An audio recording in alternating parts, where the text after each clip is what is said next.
Hello guys, संपदा creators में आप सबका स्वागत है। मैं हूं आपका host Shubham Sharma. So guys, मैं आप लोगों के सामने फिर से आ गया हूं एक और वीडियो लेके एंड होपफुली इस टाइम मैं लगातार आप लोगों के लिए वीडियोस बना पाऊंगा। तो अब मैं इतने टाइम के बाद वीडियो बना रहा हूं तो ऑब्वियस सी बात है कि ये वीडियो मेरी मार्केट अपडेट के ऊपर होनी चाहिए, क्योंकि बहुत टाइम से हम मार्केट के ऊपर कोई वीडियो नहीं लेके आए हैं। तो हम अब मार्केट अपडेट की बात करेंगे, लेकिन ये जो वीडियो है ये शॉर्ट टर्म के लिए होगी, मैं लॉन्ग टर्म के लिए नहीं बोलूँगा। एंड अगर आप हमारे टेलीग्राम चैनल में अभी तक ज्वाइन नहीं हैं तो प्लीज़ हमारे टेलीग्राम चैनल को ज्वाइन कीजिए, बिकॉज़ वहाँ पे मैंने पिन भी किया हुआ है। मैंने एक पूरी डिटेल्ड मार्केट अपडेट लिखी थी कि इन फ्यूचर मेरी क्या क्या प्रेडिक्शन है, मतलब मैं क्या एक्सपेक्ट कर रहा हूँ मार्केट से। एंड वो एक बहुत बड़ी पोस्ट है, राइट। तो अगर आप लोगों को मिड टर्म एनालिसिस चाहिए या लॉन्ग टर्म एनालिसिस चाहिए या शॉर्ट टर्म एनालिसिस चाहिए, वो सारा मैंने लिखा हुआ है। तो अभी मैं ये वीडियो बना रहा हूँ, ये शॉर्ट टर्म के लिए है। शॉर्ट टर्म के लिए मतलब अगले 2 से 3 महीने के लिए, राइट। एंड इसके अलावा भी और वीडियोज़ आएंगी। अगर कुछ भी चेंज होता है या कुछ भी कोई नई जानकारी हमें मिलती है तो उसके ऊपर भी वीडियो आएगी। बट फॉर नाउ इस मार्केट अपडेट के ऊपर हम फोकस करते हैं कि जो अगले 2 से 3 महीने के अंदर हो सकता है, राइट। तो सबसे पहले हम बात करते हैं कि लास्ट ईयर से लेकर अभी तक क्या हुआ है, राइट। जैसा कि हम सबको पता है कि 2021 के नवंबर से आप मान सकते हैं कि मार्केट लगातार डाउन जा रही है, राइट।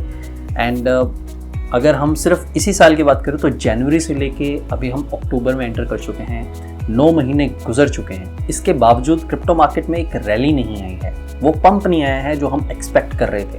क्योंकि हर बियर मार्केट मैंने जो ऑब्जर्व किया है कि वो अलग होती है, किसी न किसी तरीके से अलग होती है। अगर हम 2018-19 की बात करें तो 18-19 पे ना मार्केट में वॉल्यूम नहीं था, लेकिन रैलीज वहाँ पे भी आती थी। वहाँ पे भी कॉइन्स 2-3 गुना तक जाते थे, फिर डाउन आ जाते थे, फिर 2-3 गुना तक जाते थे, फिर डाउन आ जाते थे। या बीच बीच में BTC पंप होता था, डाउन आ जाता था, पंप होता था, डाउन आ जाता था। लेकिन इस मार्केट में हमें वैसा पंप दिखा ही नहीं, राइट। अगर आप चार्ट्स को खोल के देखें तो हमें कोई ही पंप नहीं दिखा। जून में BTC ने एक लो मारा था 17,500 के अराउंड का, एंड उसके बाद BTC ने पंप मारने की कोशिश की, धीरे धीरे वो 25,000 तक गया। हमारी एक्सपेक्टेशन थी कि 30,000 तक एटलीस्ट टच होना चाहिए, लेकिन वो 25,000 पे टच हुआ और उसी रात को या उसी शाम को वो 24,000 पे आ गया, और उसके बाद दोबारा से डाउन, राइट। एंड दोबारा से ये 18,500 के लेवल से 18,000 के लेवल से फिर से ऊपर गया है। तो BTC ने अभी ना ऑलमोस्ट अगर आप वीकली चार्ट्स वगैरह देखें तो डबल बॉटम टाइप फॉर्मेशन बनाई है। Same goes for Ethereum. अगर मैं आल्ट कॉइन्स की बात करूँ तो आल्ट कॉइन्स की हालत बहुत ज़्यादा पतली है। एंड आल्ट कॉइन्स के अगर हम ऑन एवरेज देखें तो on average alt coins 90% down है, -95% है, कुछ आल्ट कॉइन्स -97% भी है ऑल टाइम हाई से, राइट। तो उनकी हालत इतनी पतली है। तो इतनी पतली हालत होने का कारण ये है कि लोगों को अब ना भरोसा नहीं रहा आल्ट कॉइन्स के अंदर, राइट। उनको ये समझ ही नहीं आ रहा है कि ये आल्ट कॉइन बचेगा भी कि नहीं, राइट। क्योंकि कंपनीज बहुत ज़्यादा भाग रही हैं। हमने पिछले लास्ट मंथ्स में इतनी सारी कंपनीज को, इतनी बड़ी बड़ी $1 बिलियन कंपनीज को हमने लिक्विडेट होते हुए देखा है। सेल्सियस उसमें से एक नाम है, वोएजर उसमें से एक नाम है। रिसेंटली नेक्सो के ऊपर ऐसे इल्ज़ाम लगने लग गए हैं, राइट। सबसे पहली कंपनी जिससे ये सारा स्टार्ट हुआ वो कंपनी तो आप सबको पता ही होगी, लूना, राइट। तो हमने इतनी बड़ी $1 बिलियन कंपनीज को लिक्विडेट होते हुए, ख़त्म होते हुए देखा है। एंड इसके कारण लोगों का जो ट्रस्ट है आल्ट कॉइन्स के ऊपर ना वो बहुत ज़्यादा डगमगा गया है। तो अब लोगों को ज़्यादा ट्रस्ट रहा नहीं है एंड सब BTC के ऊपर ही फोकस करके बैठे कि यार BTC कहाँ पे बॉटम मारेगा तब हम एंट्री लेंगे, राइट। बॉटम का किसी को पता नहीं होता है। तो ये सब कश्मकश या फिर आप बोल सकते हैं कि जद्दोजहद चल रही है सबके मन में कि हम एंट्री लें या नहीं लें। तो आज की हमारी अपडेट है, तो इस अपडेट में हम बात करते हैं सबसे पहले स्टॉक मार्केट की। तो दोस्तों, अगर मैं SPX की बात करूं, नैस्डैक की बात करूं या फिर हमारी निफ्टी की बात करूं जो इंडिया की मार्केट है, अगर हम इनकी बात करते हैं तो आप देखिए कि इन्होंने जो अपना ऑल टाइम हाई मारा था ना, उससे ये मार्केट्स 30-35% भी डाउन नहीं आई, राइट। बहुत कम डाउन आई थी, फिर से पंप मार के ऊपर चली गई, फिर डाउन आने की कोशिश की, फिर से पंप मार के ऊपर चली गई। एंड इसी बीच हमने रिसेंटली जो देखा है उसमें देखा है हमने डॉलर का लगातार भागना। आप देखिए कि डॉलर बहुत ज़्यादा स्ट्रॉन्ग हो गया, यूरो गिर गया उसके सामने, पाउंड गिर गया, राइट। कितनी सारी करेंसीज गिर गई और वो अकेला भागे जा रहा है। तो ऐसा क्यों हुआ? लोगों को ये लगने लग गया है कि USA एक सुपर पावर है एंड डॉलर में ही वो ट्रस्ट कर सकते हैं, राइट। तो एक रिसेंटली किसी ने एक ट्वीट डाली थी जिसमें लोग उसने बोला था कि लोग ना पागल हो गए हैं। पहले वो यूरो के पीछे भागते थे, फिर वो पाउंड के पीछे भागने लगे, अब वो दोबारा डॉलर के पीछे भागने लग गए हैं, राइट। और उनको ये समझ नहीं आ रहा कि ये सारी चीज़ें प्रिंट की जा सकती हैं, लगातार प्रिंट हो रही हैं और उनको शिफ्ट होना चाहिए बिटकॉइन में, क्योंकि वो प्रिंट नहीं हो रहा है, वो डिफ्लेशनरी है, राइट। तो ये लोगों ने ऐसा ट्वीट वगैरह डाला है। तो इससे हो क्या रहा है, इससे ये हो रहा है कि लोगों का जो ट्रस्ट है वो अभी भी हमारी जो पेपर करेंसी है, राइट, उस पे बना हुआ है, जो उनकी नेशनल करेंसी उन पे बना हुआ है। क्रिप्टो के ऊपर ज़्यादा जोर बना नहीं है, लोगों का ज़्यादा ट्रस्ट बना नहीं है। तो आज भी बीटीसी को सेफ हेवन में गिना नहीं जाता है, लेकिन शायद दोस्तों ये चीज़ चेंज हो रही है। क्योंकि अगर हम कोरिलेशन की बात करें तो पहले क्या होता था कि बीटीसी स्टॉक मार्केट के साथ ही चलता था, लेकिन स्टॉक मार्केट तो अपने ऑल टाइम हाई से 30 to 35% ही डाउन है। अगर बिटकॉइन या फिर अगर हम क्रिप्टो की बात करें, क्रिप्टो अगर ज़्यादा वोलेटाइल है तो बीटीसी को सिर्फ 50% डाउन होना चाहिए था, लेकिन बीटीसी 60 to 70% तक डाउन है, मे बी उससे भी ज़्यादा, राइट। तो इससे हमें एक चीज़ कंफर्म सी हो रही है कि जो स्टॉक मार्केट है वो अब क्रिप्टो के साथ ना रिलेशन सी नहीं रख रही है, राइट। बिटकॉइन ना इससे अनरिलेट होने की कोशिश कर रहा है। अगर बीटीसी अगर स्टॉक मार्केट से अनरिलेट होने की कोशिश कर रहा है तो नेक्स्ट चीज़ क्या है जिससे वो रिलेशन कर रहा है? तो नेक्स्ट चीज़ जो है दोस्तों वो है कमोडिटीज़। अगर आप चार्ट्स को देखें थोड़ा सा ध्यान से तो आप देखेंगे कि तो गोल्ड के साथ बीटीसी का मूव जो है वो सिमिलर सा पैटर्न बना रहा है, राइट। अगर आप चार्ट्स को देखें तो आप देखेंगे कि बीटीसी और गोल्ड का पैटर्न ना जो चार्ट है वो धीरे धीरे ना सिमिलर सा बन रहा है, कुछ महीनों से, कुछ वीक से, ठीक है। तो ये एक चीज़ मैंने नोटिस की है। अब हम मार्केट अपडेट की बात कर रहे थे, तो अब हम बात करते हैं कि मैं अगला फ्यूचर का देख रहा हूँ, राइट। तो दोस्तों अगले 3 महीनों में, मतलब अक्टूबर, नवंबर, दिसंबर, मैं एक्सपेक्ट कर रहा हूँ कि बीटीसी या क्रिप्टो मार्केट एक बुलिश मूव तो पक्का लेगी। वाई? इसके बहुत सारे रीजंस हैं। सबसे पहले रीज़न की मैं बात करता हूँ। जो सबसे पहला रीज़न है वो ये है कि बीटीसी ने बहुत टाइम से रैली नहीं देखी है। जब से ये साल स्टार्ट हुआ है तब से लगातार क्रिप्टो मार्केट डाउन जा रही है, राइट। एंड हमने पिछली बार जब 17,000 साढ़े 17,000 का बीटीसी ने लो मारा तो एक बुलिश मूव आया, हमने बॉटम पकड़ लिया था, राइट, लेकिन उसमें पूरा प्रॉफिट पिक नहीं कर पाए, बिकॉज मेरी एक्सपेक्टेशन ये थी कि बीटीसी एटलीस्ट 28 से 30,000 टच करना चाहिए, लेकिन उसने 25,000 को टच किया, शाम होते होते 24,000 पे आ गया और उसके बाद फिर से डाउन, राइट। तो ये सारी चीज़ें हुई बीटीसी के अंदर। एंड ये चीज़ें होने के कारण जो हमारी वो रैली सी बनती है एक बियर मार्केट की, वो नहीं बनी है, राइट। ये मुझे पता है कि हर बियर मार्केट अलग होती है, लेकिन इस बार हमें वो रैली, वो पंप आया नहीं थी।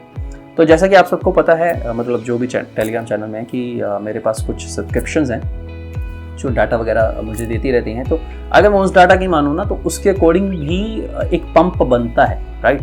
बीटीसी में, एक क्रिप्टो मार्केट में ना एक पंप बनता है, तो उसके कारण बीटीसी में पंप आना चाहिए। ये था मेरा पहला रीज़न।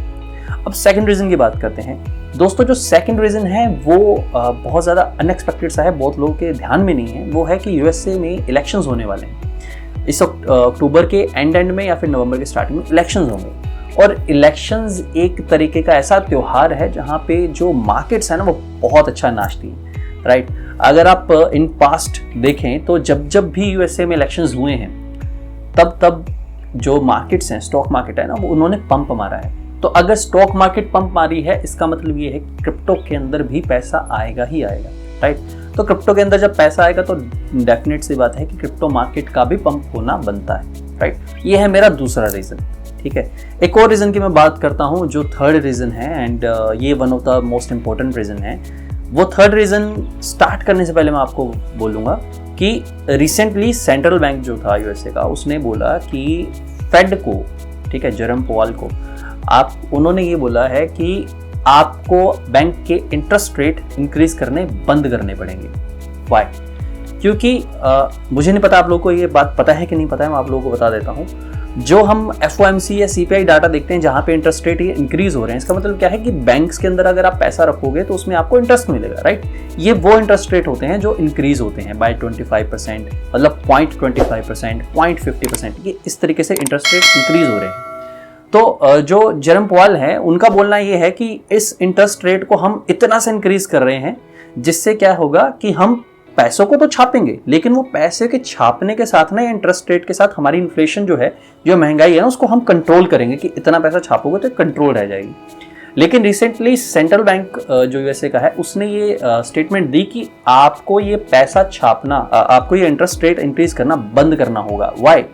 क्योंकि उन्होंने यूरोप का फैसला देखा। यूरोप वालों ने सीधा क्या किया, उन्होंने इंटरेस्ट रेट को नेगेटिव कर दिया, ठीक है, उन्होंने इंटरेस्ट रेट्स को नेगेटिव कर दिया। क्यों? तो यूरोप वालों ने बोला कि हम जो इंटरेस्ट रेट्स हैं वो नेगेटिव कर रहे हैं, मतलब अगर आप बैंक्स में पैसा रखते हैं तो आपको इंटरेस्ट नहीं मिलेगा, आपको बैंक को पैसा देना पड़ेगा।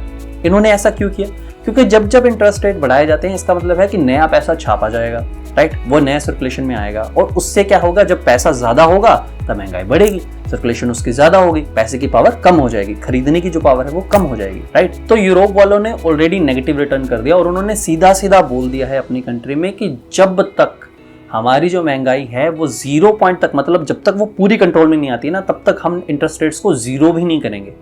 तो उन्होंने ये बोला कि ऐसा नहीं है कि कल को अगर थोड़ी सी राहत मिलती है, कल को महंगाई में थोड़ी सी हमारी पकड़ बनती है तो आप लोगों का जो इंटरेस्ट रेट है वो 0 कर दिया जाएगा। मतलब आप पैसा रखिए नहीं रखिए, आपका कोई पैसा अगर दिया नहीं जाएगा, आपको इंटरेस्ट दिया नहीं जाएगा तो आपसे इंटरेस्ट लिया भी नहीं जाएगा। उन्होंने सीधा बोला है जब तक हमारी महंगाई कंट्रोल में नहीं आएगी हम इंटरेस्ट रेट्स को 0 भी नहीं करेंगे, आपको लगातार पैसा देना पड़ेगा, ठीक है। इससे क्या है, अगले 2 से 3 साल वो टाइट जरूर होंगे, उनको बहुत ज़्यादा प्रॉब्लम्स आएंगी, बहुत ज़्यादा उनको लॉस होगा, लेकिन इन द लॉन्ग रन उनको ना इतना ज़्यादा पैसा नहीं छापना पड़ेगा कि उनकी इन्फ्लेशन जो इन्फ्लेशन की दर है वो उनके हाथ से निकल जाए और उनकी कंट्री तबाह हो जाए, जो कि इन पास्ट हमने बहुत सारी कंट्रीज में देखा हुआ है, राइट।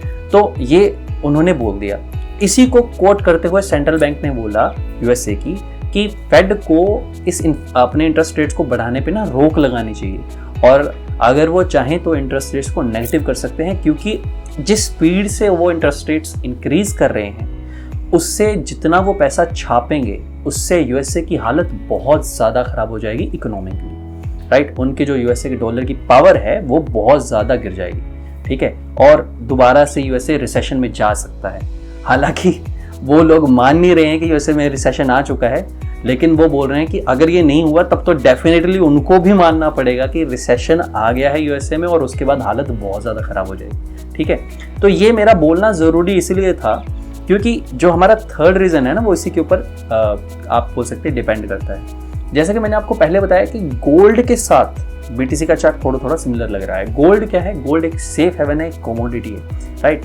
तो जब इंटरेस्ट रेट्स कम किए जाएंगे या 0 कर दिया जाएगा या फिर हो सकता है नेगेटिव कर दिया जाए, तो इसका मतलब ये होगा कि जो इन्वेस्टर्स हैं, जो उनको बोलते हैं क्रेडिट इन्वेस्टर्स या line investors, I am forgetting the name, ठीक है, मतलब जो टॉप के इन्वेस्टर्स हैं वैसे, उनको बैंक्स में पैसा रखना प्रॉफिटेबल नहीं होगा, राइट। तो उनको बैंक से पैसा निकालना पड़ेगा। तो जब वो पैसा निकालेंगे तो कहाँ पे डालेंगे? ऑब्वियस सी बात है, वो सेफ हेवन में डालेंगे। तो अगर बीटीसी का चार्ट गोल्ड के साथ सिमिलर बन रहा है या कमोडिटीज के साथ सिमिलर बनना है तो इसका मतलब ये है जब वो वहां से पैसा निकलेगा तो वो पैसा गोल्ड, सिल्वर और बिटकॉइन में जा सकता है, जो कि अगेन एक बुलिश सिनेरियो बनाता है क्रिप्टो मार्केट्स के लिए, राइट। तो दोस्तों ये तीन रीजंस हैं जहां से मुझे ये लगता है, जिनको देख के मुझे ये लगता है कि अगले 3 महीनों में हमें एक बुलिश मूव मिल सकता है बिटकॉइन के ऊपर। तो ये मूव कितना होगा? ये 30,000 का होगा, 40,000 तक का होगा, 50,000 तक का होगा, इसका हमें कोई आइडिया नहीं है। सबसे बड़ी बात ये है कि पहले बीटीसी को मूव करना पड़ेगा। हालांकि बीटीसी ने बहुत अच्छा रिस्पॉन्स दिया है 18,000 की रेंज से दोबारा, बट फिर भी अभी तक बीटीसी एक बार भी 21,000 को क्रॉस करके नहीं जा पाया है, उसके ऊपर रुक नहीं पाया है, राइट। तो ये मूव फेक आउट है या फिर एक लेजिट मूव है, इसके बारे में कोई कुछ नहीं बता सकता। एक चीज़ जो मैं आप लोगों को एडवाइस करना चाहूँगा, जो मैं चैनल में बहुत बार बोल चुका हूँ, कि ये टाइम है जब आप कॉइन्स को एक्यूमुलेट करें। ये वो टाइम है जहाँ पे आपको मार्केट में पैसा डालना चाहिए। नो डाउट यहाँ से मार्केट डाउन जा सकती है, नो डाउट बीटीसी यहाँ से 12,000 भी आ सकता है, 10,000 भी तोड़ सकता है, 6,000 भी जा सकता है, कुछ लोगों के माने 3,000, 2,000 भी जा सकता है, नो डाउट इन दैट। लेकिन आपको एक्यूमुलेट ज़रूर करना चाहिए, क्योंकि यहाँ से अगर बीटीसी घूम गया और अगर ये जो हम 17,000 वाला बॉटम है ये लिटरल बॉटम हो गया इस पूरी बेयर मार्केट का, तो आप देख लीजिए कि आपको कितनी ज़्यादा बड़ी अपॉर्चुनिटी है यहाँ से मार्केट में पैसा बनाने की, राइट। वेट आपको करना पड़ेगा, पेशेंस आपको रखनी पड़ेगी, लेकिन यहाँ पे अपॉर्चुनिटी बहुत अच्छी है आप लोगों के पास। तो गाइज ये थी मेरी आज की मार्केट अपडेट। आई होप आप लोगों को ये पूरी वीडियो, ये पूरी सारी जानकारी जो है वो समझ में आ गई होगी। तो आज के लिए इतना ही। Thank you for watching. Have a nice day.